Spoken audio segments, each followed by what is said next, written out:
Bismillahirrahmanirrahim. Assalamualaikum warahmatullahi wabarakatuh. Saya pernah belajar oleh Syekh Sya'rawi ketika saya berada di Mesir. Ketika itu ada pertanyaan yang ini sangat menarik untuk kita bahas. Yang kondisinya sekarang ini kelihatannya pas. Ya. Pertanyaan yang pertama ketika itu adalah, apakah ayat-ayat di Al-Quran semuanya itu adalah benar? Jadi ada yang bertanya seperti itu. Apakah ayat-ayat Al-Quran semuanya benar? Maka kami semajlis itu menjawab dengan serempak, bukan hanya beliau saja. Kami yakin bahwa Al-Quran semuanya benar. Ayat-ayat Al-Quran benar. Seyakin-yakinnya begitu. Nah kemudian gak sampai di situ saja. Nah dia bertanya lagi nih, lalu mengapa Allah jadikan orang-orang kafir berkuasa atas kalian? Nah baru kami diam 1000 bahasa gitu ya. Memang kami menyadari ketika itu bahwa pemimpin-pemimpin dunia kebanyakan orang-orang non muslim. Kenapa bisa begitu? Nah sampai di Indonesia pun ini, meskipun katakan dari presiden sampai menterinya banyakkan muslim, tapi kenapa kok tetap aja yang berkuasa orang-orang non muslim? Yang banyak duit adalah orang-orang non muslim begitu. Ini menjadi pertanyaan besar buat kita. Mungkin pertanyaan ini pun mewakili pertanyaan kita, kenapa bisa begitu? Ya. Kemudian guru saya Al-Imam Syekh Sya'rawi, beliau menjawab. Kata beliau dengan singkat, karena kami masih muslim, belum mukmin gitu. Karena kami masih muslim, belum mukmin. Sementara firman Allah Subhanahu wa taala dalam surah An-Nisa 141, Allah berfirman yang artinya, dan Allah Subhanahu wa taala sekali-kali tidak akan memberi jalan kepada orang-orang kafir untuk menguasai orang-orang yang beriman, orang-orang mukmin. Berarti ini ada kata-kata mukmin. Kalau kita sudah beriman, tidak mungkin penguasa ataupun yang berkuasa itu orang-orang non muslim. Pasti orang-orang yang beriman seperti di zaman Rasulullah SAW. Nah yang jadi pertanyaan besar buat kita sekali lagi, apa perbedaan muslim dengan mukmin? Nah ya, ini ada pertanyaan juga nih yang mewakili kita semua. Perbedaan antara mukmin dan muslim. Di antara para ulama ada yang menjawab dari definisi-definisi antara mukmin dengan muslim. Di antaranya beliau juga menjawab, Syekh Sya'rawi ini, kaum muslimin hari ini menunaikan seluruh syiar Islam, dari sholat, zakat, haji, puasa di bulan Ramadan serta ibadah lainnya. Namun mereka sangat gersang. Mereka gersang. Gersang apa? Gersang ilmu, gersang ekonomi, gersang sosial, gersang militer, gersang politik dan lainnya. Mengapa kegersangan ini terjadi? Kemudian di antara ulama mengutip satu firman Allah Subhanahu wa taala dalam surah Al-Hujurat ayat 14. A'udzu billahi minasyaitonir rajim. Qalatil a'rab amanna qul lam tu'minu walakin qulu aslamna walamma yadkhulul imanu fi qulubikum. Orang-orang Arab Badui itu berkata, ya, qalatil a'rab, kami telah beriman. Katakanlah wahai Muhammad, kamu belum beriman, tapi katakanlah kami telah Islam. Baru Islam, belum beriman, karena iman itu belum masuk ke dalam hatimu. Sudah jelas ya. Jadi antara iman dan Islam itu berbeda berdasarkan firman Allah Subhanahu wa taala Al-Hujurat ayat 14 ini. Jadi kalau dikiaskan, Islam itu adalah kulitnya, iman itu adalah isinya. Nah gitu ya, iman itu adalah isinya. Nah sementara kita baru kulitnya, baru berislam, belum beriman. Ada yang mengatakan kita sudah beriman semuanya, tapi belum masuk ke dalam hati, belum masuk ke dalam hati. Nah sekarang buat kemanfaatan. Yang jadi pertanyaan juga buat kita nih, kenapa di kalangan kaum muslim ya itu terjadi kegersangan ekonomi, kegersangan politik, kegersangan sosial dan lain sebagainya, ya. Jadi lantas apa yang membuat mereka dalam kegersangan semacam sekarang ini yang terjadi? Al-Quran telah menerangkannya karena kaum muslimin belum meningkat hingga level mukmin dari ayat-ayat yang ada.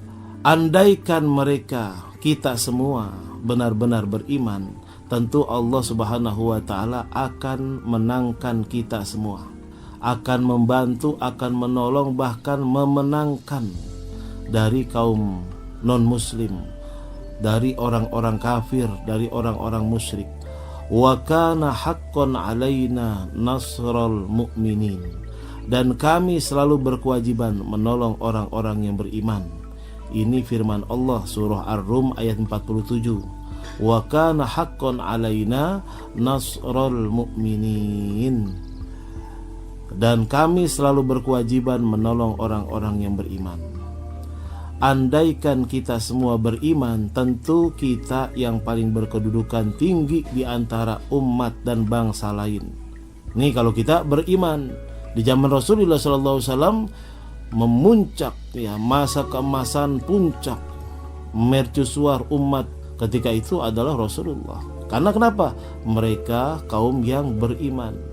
Kalau sudah beriman, kata Allah Subhanahu wa Ta'ala, wala tahinu wala tahzanu wa antumul a'launa in kuntum mu'minin.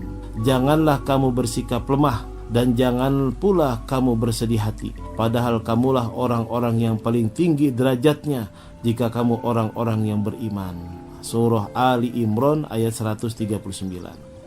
Nah, jadi kita kalau mau tidak gersang, tidak seperti sekarang ini, ayo kita beriman kepada Allah. Makanya Allah sering menyeru, ya ayyuhallazina amanu, gitu.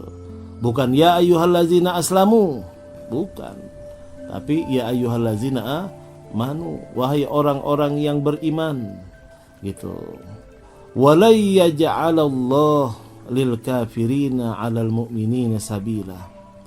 Jadi Allah juga menjamin tiada satupun umat yang bisa menguasai orang-orang yang beriman. Dalam surah An-Nisa ayat 141, dan Allah sekali-kali tidak akan memberi jalan kepada orang-orang kafir untuk menguasai orang-orang yang beriman, orang-orang yang mukmin.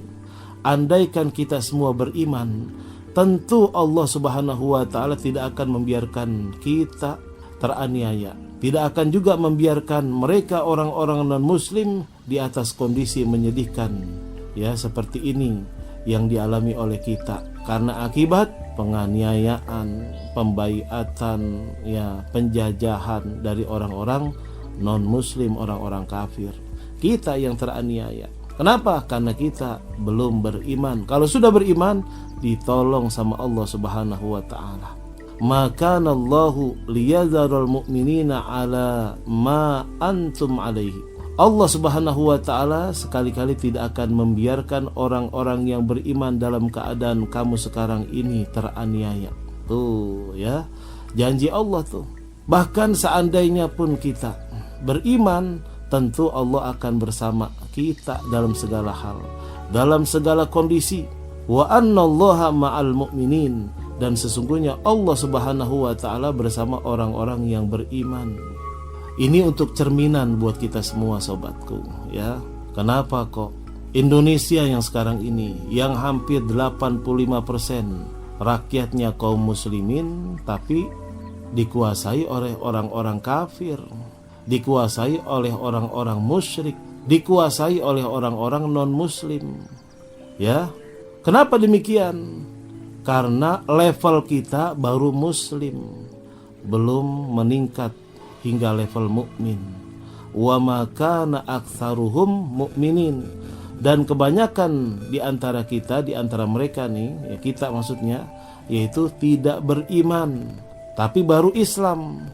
Jadi Islam itu kulitnya, iman itu adalah isinya. Ini gambaran yang sederhana. Kemudian coba kita jelaskan tentang siapakah orang-orang yang beriman tersebut. Siapakah orang-orang yang beriman tersebut, gitu. Orang-orang yang beriman adalah, ini termaktub dalam Al-Quran, dalam surah At-Taubah ayat 112. Coba kita lihat, itu ciri-ciri orang yang beriman tuh, ya. Ciri-ciri orang yang beriman adalah a'udzubillahi minasyaitonirrajim, at-taibuna al-'abiduna al-hamiduna as-saihuna ar-raqi'un الراكعون الساجدون الآمرون بالمعروف والناهون عن المنكر والحافظون لحدود الله وبشر المؤمنين. Mereka itu adalah orang-orang yang bertaubat, ya, yang bertaubat dari dosa-dosa, menyadari dosa sekecil apapun dia sadari, dia harus bertobat. Ini saya artikan dulu. Mereka itu adalah orang-orang yang bertaubat, orang-orang yang beribadah, orang-orang yang memuji Allah, orang-orang yang melawat, orang-orang yang ruku, orang-orang yang sujud, yang menyuruh perbuat ma'ruf dan mencegah perbuat munkar, dan orang-orang yang memelihara hukum-hukum Allah, dan gembirakanlah orang-orang mukmin itu. At-Taubah ayat 112. Nah, coba di sini kita perhatikan. Sesungguhnya Allah mengaitkan kemenangan, kekuasaan dan meningkatkan atau bahkan meningkatnya kondisi dengan mukmin bukan muslim. Yang mukmin bukan muslim. Coba kita lihat lagi betapa banyaknya orang-orang muslim yang diamanahkan dan masuk dalam bagian pemerintah, tapi herannya pada korupsi, tapi herannya pada mencuri, tapi herannya pada, Masya Allah, kita nggak bisa sebutkan dah. Contohnya sekarang ini, yang korupsi tanya agamanya apa? Muslim. Yang maling, mencuri, tanya agamanya apa? Muslim. Kenapa demikian? Karena nggak ada jaminan seorang muslim itu. Sampai Rasulullah SAW, la yazni azani wa huwa mu'min. Tidak mungkin seorang itu akan berzina kalau dia mukmin. Tidak mungkin seorang itu akan mencuri kalau dia mukmin. Tapi kenapa? Mereka baru muslim, ya, baru muslim. Coba kita jelaskan. Ini dalam kriteria orang-orang yang beriman. Tadi at-taibunal abidunal hamidun. Sekali lagi coba, mereka itu adalah orang-orang yang bertaubat, yang beribadat, yang memuji, yang bersosial, yang melawat, yang ruku, yang sujud, yang menyuruh berbuat ma'ruf, yang mencegah berbuat munkar, dan yang memelihara hukum-hukum Allah. Dalam tanda kutip, patuh kepada Al-Quran dan hadis. Tuh, patuh kepada Al-Quran dan hadis. Bimtisali awamirillah wajtinabi nawahihi, dengan menjalankan perintah-perintah Allah, menjauhkan larangan-larangan Allah. Nah, sudah jelas. Kalau sudah demikian, berarti kita termasuk orang-orang yang beriman. Kalau sudah beriman, wa annallaha ma'al mu'minin, dan sesungguhnya Allah bersama orang-orang yang beriman. Nah, jelas ya sobatku sekarang ya. Kenapa kok demikian kondisinya? Karena kita baru muslim, belum mukmin. Kalau kita ingin menjadi orang yang beriman, tadi surah At-Taubah kita jalankan satu persatu. At-Taubah ayat 112. Orang-orang yang bertaubat, yang beribadat, yang memuji, yang bersosial, melawat, yang ruku, yang sujud, yang menyuruh ma'ruf, yang mencegah munkar, dan memelihara hukum-hukum Allah. Wal hafizuna li hududillah. Kalau sudah demikian kata Allah, wa basyiril mu'minin. Sampai dalam surah Al-Baqarah Allah mengatakan, wa basyiris sabirin alladzina iza asabathum, ya, ulaika al-mu'min al-haqqa, gelarnya orang-orang yang beriman yang sebenar-benarnya. Yang mendapatkan surga itu orang-orang mukmin yang sebenarnya, bukan orang muslim. Nah, di sini makanya yang melecehkan, yang mengejek orang Islam sendiri, al-muslim mastur bil muslim. Orang muslim ketutup, teraniaya dengan muslim sendiri, begitu. Tapi nggak ada orang yang beriman menganiaya orang beriman, nggak ada. Karena dia memahami perintah-perintah Allah, menjauhkan larangan-larangannya. Kita tingkatkan ya kualitasnya. Jangan kita menjadi kulit saja. Kulit biasanya dibuang, kalau isinya baru disimpan, dimakan. Wassalamualaikum warahmatullahi wabarakatuh.